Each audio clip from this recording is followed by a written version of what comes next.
Well, hello. How'd you like that? Good evening. Was that fun? That was. If you're a Stranger Things fan, you'll understand that. You'll just get it. You know, if you know, one of those type of If you things. know, If yes. you know, you know. So, welcome to this week. We've been having lots of hot weather here. I don't know how it's been like where you are. But Yeah. We've had like 100 degrees a couple of times this week. Yeah. Crazy. Lots of blueberries on our trees. Yep. Lots of blueberries on the trees. Lots so. of baseball to be watched. Yeah. Well, we cheer for the Razorbacks because, we're a Razorback fan family. But, they just lost out to Ole Miss. So, darn it. College World Series came so close, but, they did all right. So. Yep. Good season. Anyway, yeah. So Stranger Things in your blood. That's what we are talking about tonight. And we are talking about something we shall refer to herein tonight as the inoculation. Or injection. Or the injection. You know what we're talking about, okay? So that's what we're talking about. And, this started because, we started looking into things because I had what I thought was COVID a few months ago. And what was that? What, February? I think it was like February or something like that. Yeah. Anyway, so the only thing that I got was a headache, and then this, which a lot of people had, and then I had these real bad leg aches. And me oh too. my gosh, it was just I couldn't even get up. It was weird, the weirdest thing. I never had that before in my life. We figured out later what it was microclots. Basically, is just the blood clotting from the virus, and whether you had the virus or the injection, the result was the same to one degree or another. The injection seemed to make things worse for people, strangely enough. Now, there have been some things floating around the internet, and we wanted to clear up a few things. A few things, I don't know what to think about them. Other ones, I've looked at it and I've said, you know what? The people who are putting together all these stories about these things, sometimes they're right. This time I think they're wrong. I just do. I think they're intentions. wrong. Good intentions, but if you just do a little bit of digging, you realize that maybe they're off on this one, But maybe they're not. But maybe they're not. But some of the things that are happening are just unexplainable, and we are going to go to a couple of folks who really know what they're talking about. These are the folks who are taking care of the bodies of those unfortunate folks who have deceased. And they were known to have taken the inoculation, and strange things are happening in their blood. Morticians have been talking back and forth on Facebook groups saying, I don't know what this is. Have you guys seen this? Nope, I've never seen it either, and I'm seeing it too. Very weird stuff. So the inoculation is doing things to people post-mortem that are really strange. And we're going to look at a couple other things as well. And then we're going to just tell you how to avoid these type of things. So getting back to the microclots in my legs. So I knew that if I had microclots, there's a couple of things that I need to do in order to break those down. And I took a blood test that I will show you later on tonight, the results of which showed that spike protein had damaged my whether it was my blood vessels in my legs or elsewhere, and that there is stuff breaking down. So what I do is I take something called serrapeptase and nattokinase. Nattokinase prevents clots from forming. Serrapeptase breaks down clots that have already formed. And so when that action starts to happen, you get a rise in a marker called D-dimer. And we will talk about D-dimer a little bit later. But first of all, let's get to these clots, these strange clots that we've seen online. Perhaps you've seen them as well. And there's one here that showed up and people went, well, gee, that doesn't look like a blood clot. And the guy who found it in the person's blood, this is a mortician, said, yeah, I don't know what it is either, but I thought you should see it. And so he put it in a bottle. I'm assuming this is in embalming fluid or something that he's putting in his test tube. Formaldehyde, I believe. Formaldehyde. And so you'll see this, and it's quite strange. So take a look at this. What the heck is that? I mean, I don't have any explanation for that. I'm no mortician. I am not, I'm not a surgeon, so I've never seen stuff like this before. But that just looks unnatural. It looks like some kind of protein stringy stuff of some kind, and that was found in somebody's blood after they passed, and this person was known to have taken the inoculation. So that is one such picture. This is another picture from the same doctor. I don't know his name. Not same doctor, pardon me, the same mortician. And he found this. This is another bottle of stuff right there. And he had a third one that I didn't get a shot of. Oh, yeah, I did. Actually, here it is here. And this one's full of junk. This one almost looks like squid in there or something. It's very, very odd. But anyway, so this is being found in people's blood. So what is this doing? Full disclosure, I don't know. There's something weird is going on. I have no explanation for it. But I just know after seeing that, the stories of what happens to some folks after an inoculation start to make a little more sense. Some folks who are dying prematurely starts to make a little more sense. Maybe these things are building up. They weren't aware of it. And that's just it. You're not aware. So regardless of that, you need to be aware of what's going on in your body at all times, not just whether or not you took an inoculation or had a virus of some kind or not. You need to know what's going on. Otherwise, you're not going to know what to do about it. And things can creep up on you silently. And you don't want that to happen, even if you think you're in good health. I thought I was in pretty good health. I found a couple of things I didn't like on my blood test. But you know what? I know. It's better to know. And now I'm doing something about it. And it just feels good. You get over that initial shock of, oh, man, I didn't think that was me, really? And then you get over that and think, well, okay, all right. You finally accept it and go, okay, let's move forward. Let's do something about it. Right.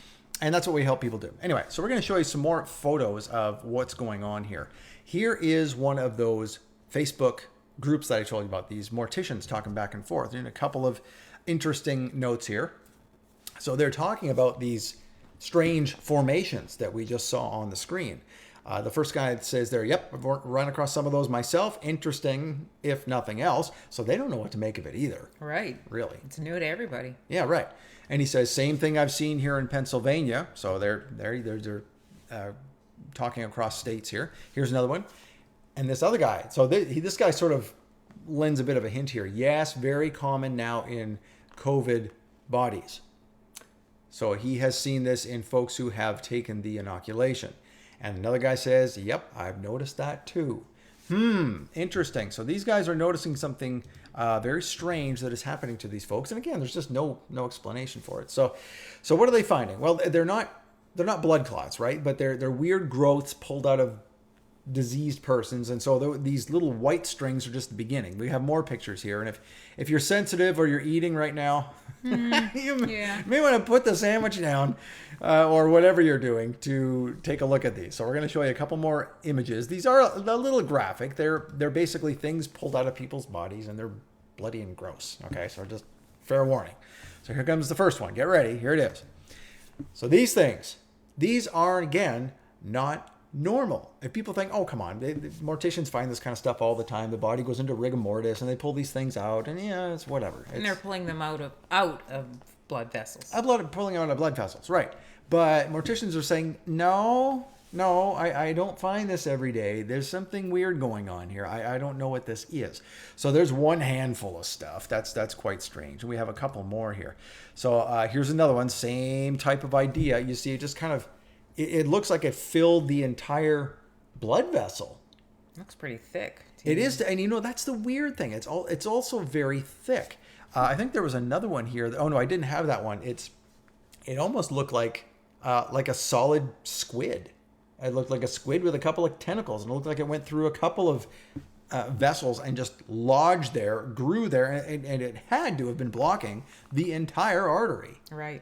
So I don't know what was going on there. Now, this is the strangest one. Now, this is under a very powerful microscope, and I cannot make sense of this. And not only that, the color I've heard of this one is that it was dyed with iodine or whatever that morticians dye things with. So the color has been changed because it has been preserved. Okay, that part I didn't know. That lends a little bit of information to it. So take a look at this one. But the texture and what's going on there is apparently not natural. It looks like bacon. I don't know what that is. Ew. It's so weird. And then that string, okay, this is the thing that really threw off these morticians. The string, they didn't know what to think of this. And if you really zoom in close, I did take a snapshot of it. This was from a video that I'd seen, and I took some screenshots. That string, it almost looks like some kind of fishing wire or something like that, but it's not. It's a part of the growth. that happened in somebody's body who decided to undergo the inoculation. Wow. And so if you look at it really closely, I didn't think it would show up on the screen here. So I didn't show it to you because it would have been kind of irrelevant. But what it looks like is the outside, you know how you have like an electrical wire. So there's the wire inside and then there's this stuff on the outside, the casing. And so the casing on this wire almost looked like, you hate to say it because of all this stuff that's happened in the last few months, but it looked like snake scales. And I'm sure that's not what it was, but it looked like it. So, but regardless, these morticians are saying, I've never seen this stuff coming out of people's bodies. I don't know what I'm pulling out here. This is weird. And certainly that was very weird as well. So those are just some interesting things. Right. Now, there was a rumor. Well, some people call it conspiracy theory. So these inoculations, some people were very curious about them because, number one, as my friend Billy Weiss showed me, he gets these inoculations into his pharmacy. He owns a couple of pharmacies. The one that he primarily works at, he refuses to offer it. He does not offer the inoculation there. But in other places, in his other locations, the pharmacists who run those can decide what they want to do. So that's fine. So he got these as a shipment and he decided, I'm going to see what's in this thing. So he pulled out the sheet that is supposed to accompany every inoculation, and they have the ingredients and the side effects and all that kind of thing. Right. I kid you not. It was a sheet he showed it to me. It was about 2.5 feet tall and about 2 feet wide. Huge piece of paper that folded out a million times, and it folded up about the size of a cell phone, right? So you fold it out like a map type of thing. Nothing on it. This thing is usually riddled with small type. If you see it on any other inoculation, you're going to see it. This thing was blank, and the one at the bottom of the one page, it said, "This page intentionally left blank." That's all it said. And both sides, nothing on it. No ingredients, no side effects, no warnings, no nothing. And people are willingly putting this into their bodies. Why? What would you not want to know what's in there? I would like to know at least what's in there, please. Now, several months later, okay, now there's, whether the whole truth is coming out or some of the truth, we don't know. But there are some lists of ingredients. There was one I saw from, as I was doing some research today, from MIT. MIT looked at the Pfizer inoculation, and they decided to write their report and say, okay, well, there's this here, this here, this here, and they wrote down all the ingredients that they could find. And so this is interesting to know what's in there, because the photos that I'm about to show you, they were really floating around the internet at first because nobody knew what they were looking at. And there was all kinds of suspicions about what was in this inoculation that was really, it was, having all kinds of weird side effects, and people were dying after getting it. And was it from that, or was it from something else? And nobody knew, and everybody was scared. And they're like, what's going on here? We better look at what's in this stuff. So some people put it under the microscope, and they looked at it under the microscope and saw things that they'd never seen before. Right. So we decided, okay, well, we're going to show you as well. And I decided to do some digging on my own, because I looked at it and went, that looks like something else I've seen under an electron microscope. I'm just going to contrast and compare from another website that has nothing to do with the inoculation and just see. And I want to show you something to dispel a rumor that a lot of folks that think like you and I do, we're wrong, I think, on this one. I'm gonna say we're wrong on this one. But regardless, I'm going to show you what this looks. Now, this is not to defend the dang thing, because there's no defending it. But anyway, so here is, you've probably seen this picture. It almost looks like a circuit board, right? Now, if you look at a picture of a circuit board under an electron microscope, you are going to see that it is a lot more man-made than what this looks like. Initially, this is what people thought. It was some kind of nanotechnology they were putting in this thing to track folks and this type of stuff. I'm not saying that type of technology doesn't exist, but what I've seen of a computer chip under the electron microscope, the corners are a lot more square. There's a lot more man-made look to it. This still has a bit of an organic look to it, even though it is squared off. And I'm going to show you why in just a second. So you can imagine the fear, though, if you've never seen something like this and you're going, oh my word, I'm putting that in my body? What is that? What are those plates? Is that now, true enough, there have been shards of metal found in these inoculations and other things that are unexplainable. So they are certainly not innocent. But this, I don't think, is what, some people were saying it was a superconductor or something like this. It is not a superconductor if you look under an electron microscope. Here's another look at something similar. Now, it does look like something you put in a computer, right? Right. Like a chip that goes into a cell phone or something. So some people are saying, oh, they're putting chips in there, da da da da, and the medical community was quick to dismiss that and say, no, the chips are not going in the vials, because one vial will do many inoculations. So it's not like one vial, one chip, one person. Aha, we've tracked you. That's initially what some theorists had put together, but I think that was a little far-fetched. I think that was grasping at straws, and that's not the case. So this is what these shapes look like. Now, the reason why I think these shapes are not what we think they are is because of this. Here's another one. Take a look at that. Looks very similar to the previous one, right? So let's just again take a look at the previous one. Here's the previous one. All right. Here's the one I just put up. Looks very similar, right? You got those same pits. You got those same rounded off corners, right? Okay. You got those little square divots in the middle, like this thing in the middle that sort of is looks like it's punched down, right? It looks like something is man-made, like a machinery or something like that. Okay, now look at this one. This one has the same thing, punched down in the middle, right? And these little squared off straight lines. Well, that's certainly not from nature. Well, I'm sorry, guys. This is table salt under an electron microscope. This is table salt, okay?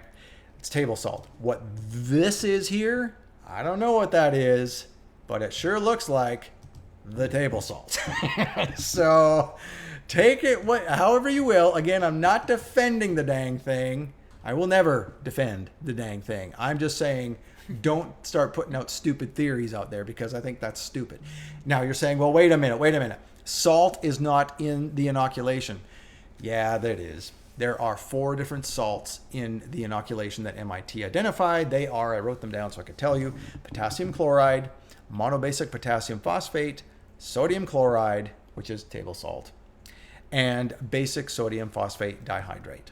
Now, would you still put those directly into your vessels? I wouldn't, but I wouldn't want to. But anyway, after seeing all that, right, that looks pretty scary. But those things do look like salt. I'm going to venture to say there's some kind of salt. They're probably natural. And like I said, looking at a superconductor under an electron microscope, it looks a lot more squared off, a lot more man-made than that does.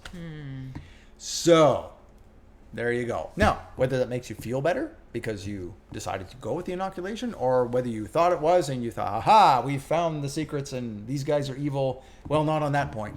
But I honestly think after seeing that table salt, I went, oh, really? Okay, now here's something else that's kind of interesting. So let's look at the table salt again. Okay, so here it is. Here's the table salt. Okay. Now here's something interesting. This was in the same kind of collection when I did a Google search for electron microscope salt, and I found this.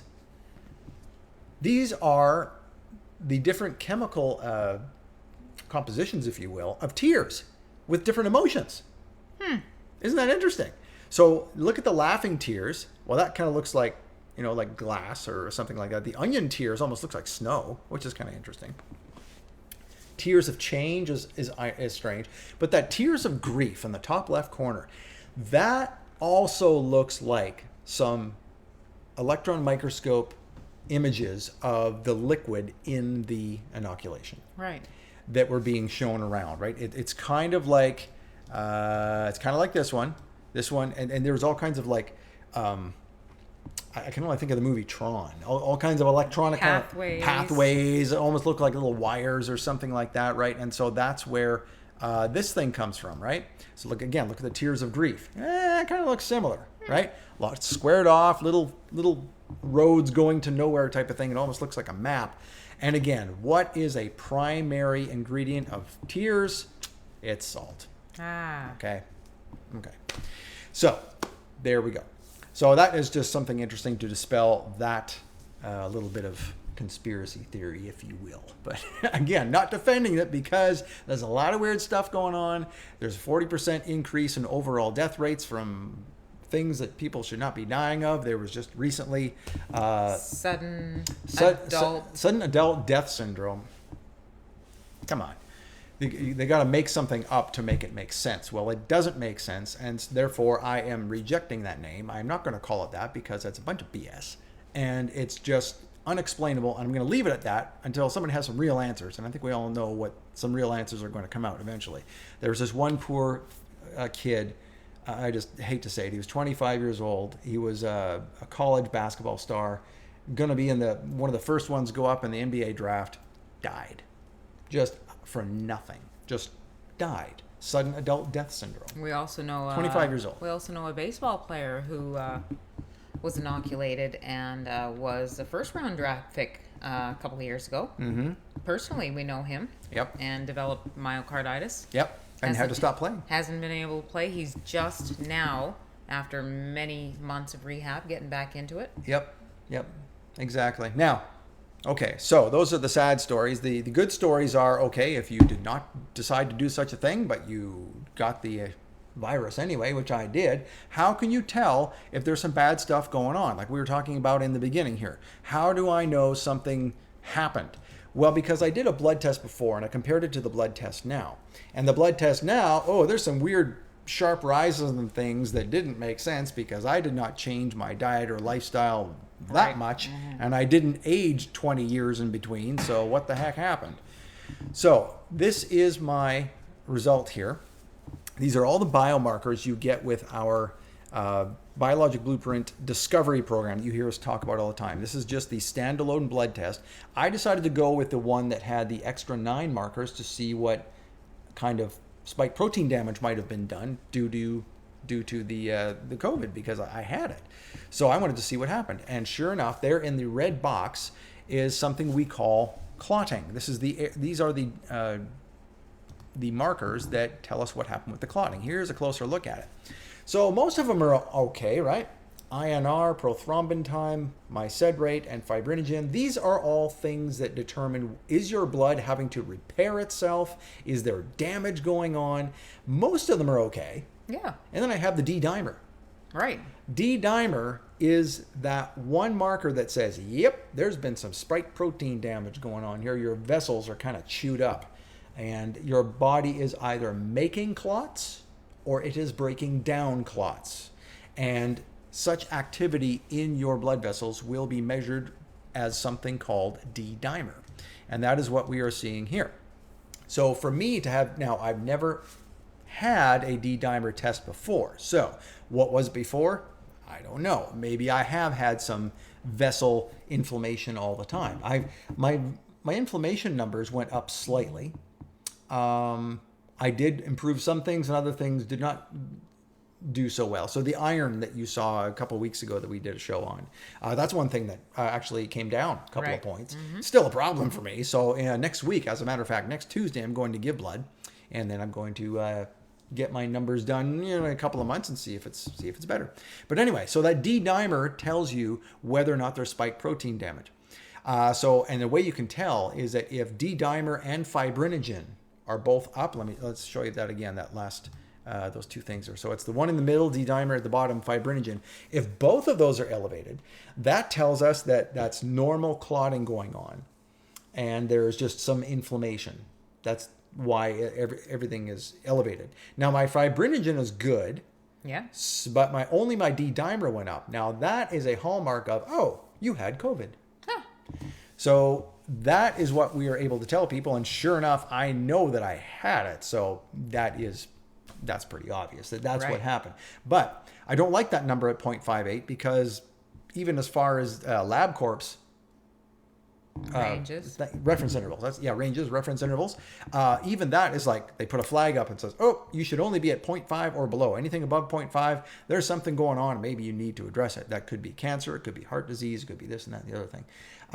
But what you need to know is that there's a huge range there. So yes, it should be flagged, but it's flagged barely, right? So I was at like 0.58 and the flag is at 0.5. Some people can have 5.0, like many more times higher than that. And that says, oh, that's red alert. There's something going on here.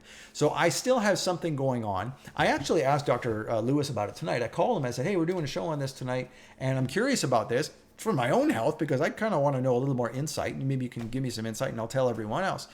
And he said, well, since just what I kind of said is that all your other stuff is good. So your SED rate's good, your fibrinogen's good, your, everything else is good.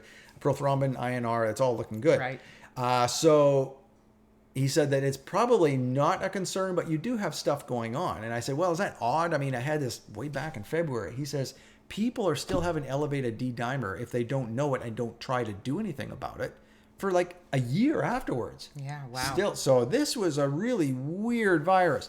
What makes it really weird? I think we all know why. It didn't come out of nature. It came out of a lab. That's why it's weird. That's why it's doing stuff to people that is unprecedented. So if you have an unprecedented threat coming at you, what do you need to do? You need to find out what's going on. What did it do to me? Because if you don't know, like if you get shot with a gun, you go to the doctor, he says, oh, you got shot with a bullet. I know how to take care of that. We'll repair this, repair that. We know what to look out for because we've seen people who have been shot by a bullet before. If you get shot by a laser, it's some kind of Star Wars kind of weird, time travel thing. Well, the doctors aren't going to know what to do with the laser. They got to like reinvent what's going on here, see what happened. They're going to examine. So that's what you need to do is examine it. We got this weird thing going on. We don't know what it did. If you've had it, and my gosh, almost everybody has had this thing in one form or another. Even if you said, you know what, I had a slight headache for a day, that's all it did. I still want you to check it out because you had a slight headache for a couple of days. Well, so did I. Well, guess what? Where are the smallest blood vessels in your body? Your head? In your brain, right? In your fingertips, and all the extremities and all the, the small parts. And people concentrate on, well, if I have a blockage in my cardiovascular system, they do a stent near the heart, right? Well, that's just 2 inches in miles of vessels. It doesn't make any sense. And in fact, we should be taking care of the ends first. If we feel something happening in the fingertips, something's not right, or we're getting headaches all the time. Tingling. That is the canary in the coal mine. That's what we need to be paying attention to. What's happening in the small vessels, the very tiny ends of the vessels. That's what we need to be concerned with. And so if you have headaches, okay, something has affected your blood vessels in your brain. That's enough to make you go, wait a second, something's going on here. Something's been doing damage. And so, yes, I had headaches. I had leg aches. And so that's why I started taking the serapeptase and the nattokinase religiously every morning ever since. And I have a feeling that's why the D-dimer is elevated, because those blood clots, or what's left of them, are still being torn down every day and throwing the debris into the blood vessels. And the D-dimer, as a result, is going up. That's why I think all the other markers are fine, but that one is not, because it's still cleaning up. There's still some debris to be cleaned up here. So anyway, that is what we wanted to show you tonight, and to show you that if you don't know what's going on from a virus or an inoculation that we've never seen before enters your body, you might want to see what's going on with it. Even if you don't think you had COVID, or even if you had the inoculation and nothing happened and you think, I'm good, be sure. Just be sure. And maybe you are. Maybe it's totally fine. That's a total possibility as well. But isn't it better to know? I mean, it's rather than, avoiding the dentist for 10 years, just go get a checkup every year. Just find out what's going on. Right. Don't avoid it. It's better to know and then do something about it. And that's what's beautiful about the test that we do. So we find out what's going on, and then you have an hour-long consultation with me to tell you what to do about it, right? And if I see things that are puzzling, like even in my own test, I had some things that puzzle me. I'm like, how come my other numbers, everybody else has numbers that are not just D-dimer, but other things are up too? How come mine's just D-dimer? I didn't really know what to do with that. So I called Dr. Lewis, and that's what we can do for you too. So if one person doesn't have all the answers, we have access to lots of people who know how this works, and we just compare notes, put it all together for you, and you get the benefit of having like advice from several different people thrown at you to see what you want to do with it. So, and that's the beautiful thing about it too, is that it's, when you do this, unless there's a communicable disease that LabCorp has to report to the government, which Right. happens very rarely, really. I Very, think it's very like rarely. Lyme disease. Lyme. That's pretty much That's it. about And it? maybe Okay.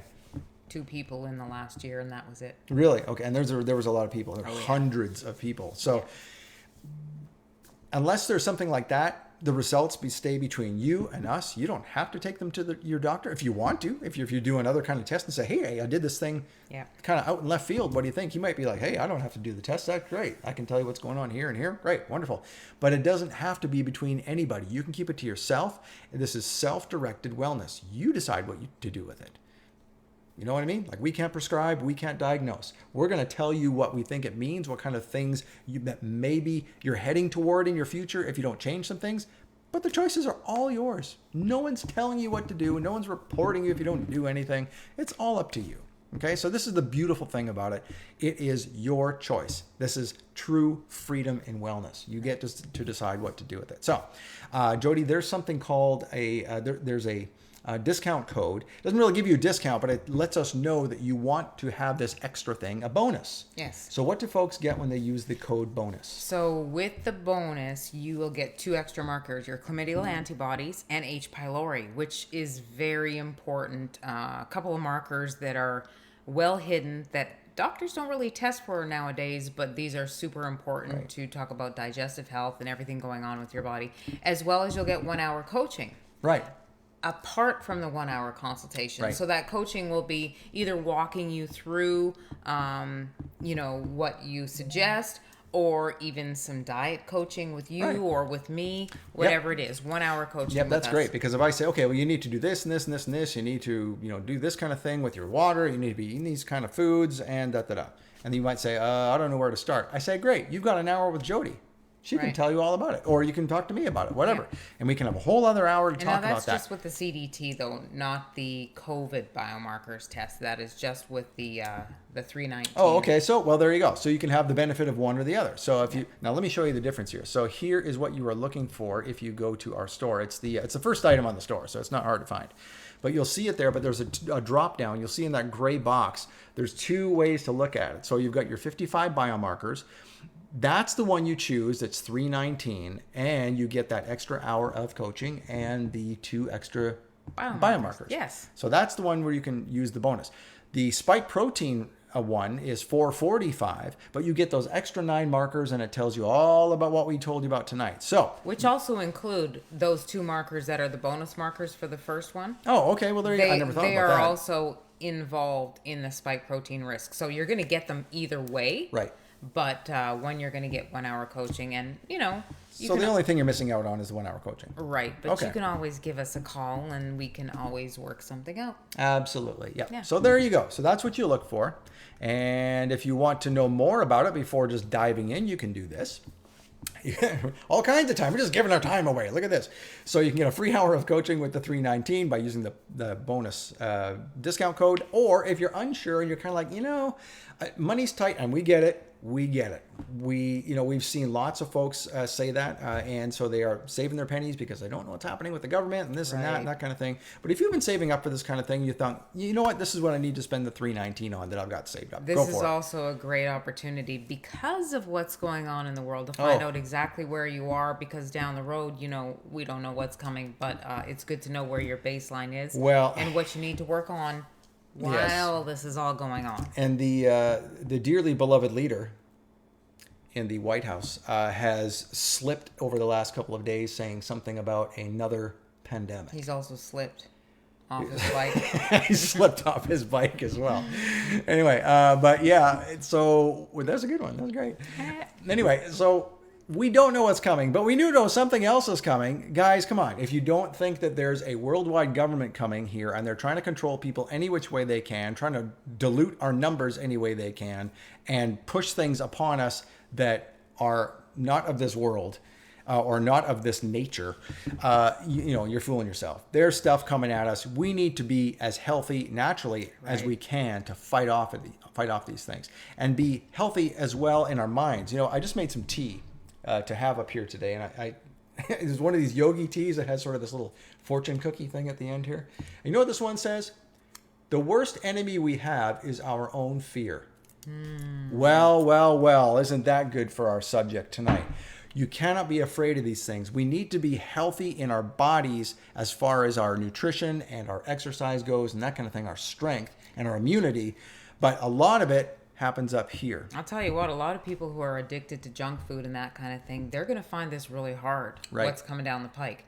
And we can actually help you make it easier because, you know, for instance, if you are fat adapted, you can go for days without really eating much of anything, right? Because you've conditioned your body to do so.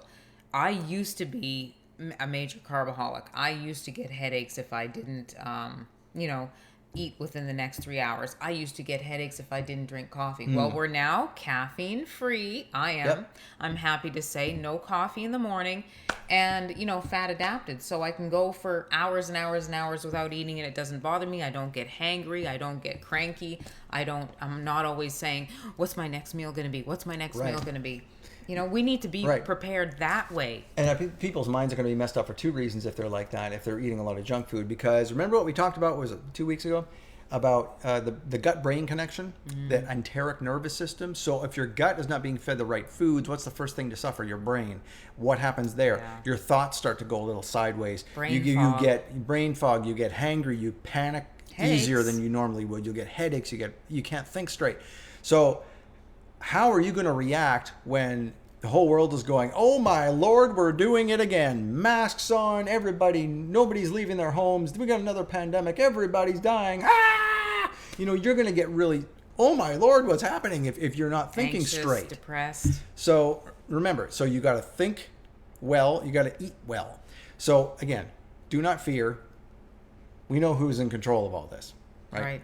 And eat the right foods, get your exercise, do everything you can. So again, it's a two-way street with that whole fear thing. So I say all that to say this. I had this other thing up here that I wanted to show you. Okay, so this 30-minute free thing, what is that? If you're unsure whether you want to spring for this right now, go ahead and give me a call. So go to lairdwellness.com/blueprint. You can book a half hour with me, and I'll tell you all about it. You want to know more about it, we'll just tell you everything. We'll also tell you about the coaching program we have, too. We haven't talked about that in a while, which actually includes this blood test. One at the beginning, one at the end, 12 weeks of coaching and all kinds of goodies in the middle, all kinds of recorded teachings that we have as well. Yeah. And we have a scale and a blood test monitor and all kinds of things that we'll give to you, including 12 weeks of very personalized coaching according to your blood test. So if you want to do that, that's also available too. Right. And I can tell you about that in that same 30-minute free introductory session that's on the bottom of your screen there. Just go to lairdwellness.com/blueprint.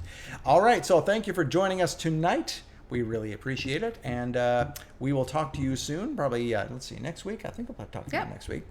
And until then, enjoy the upside down of our theme song. See you later. Bye.